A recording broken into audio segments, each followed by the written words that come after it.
hicho kipindi ananidanganya, nilikuwa naamini kweli kabisa anachokizungumza babu kweli ni kweli. Maana yule ni mtu mzima, ameshaona matukio mengi. Sasa nimekuwa nikawa na reverse sasa maneno alikoga naongea babu. Nikakumbuka story moja hivi, tulikuwa tumekaa wajukuu kama 9 hivi kwenye kamoto pale. Wale watu wa vijijini na hisi mnaelewa nikisema hivyo namaanisha nini. Baada tumejikusanya hapo, mara kababu kakaanza kusemaje? Unajua wajukuu zangu, nyie sasa hivi mnakulia sehemu nzuri sana. Tukasema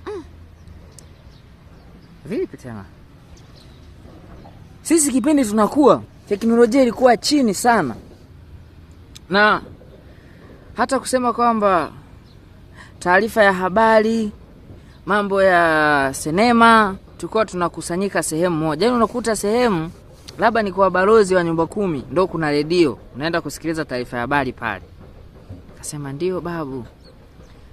Na tulikuwaga tukienda, mnafika pale mnakaa mnasikiliza, baadaye mnatoka. Sasa baada ya miaka kwenda imefika kwa 1900 hivyo.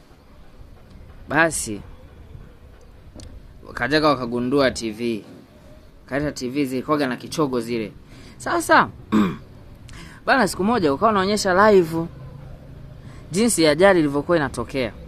Tumekusanyika sasa pale, tulikuwa watu zaidi ya 80.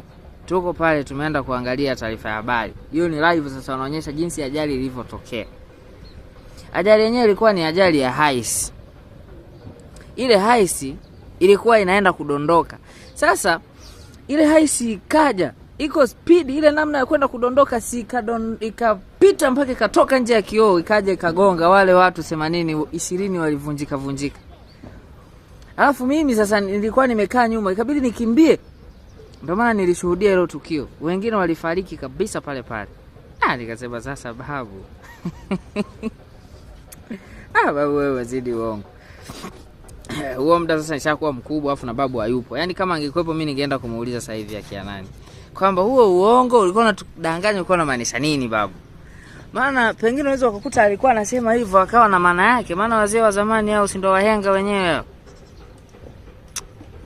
Natamani sana babu angekuepo.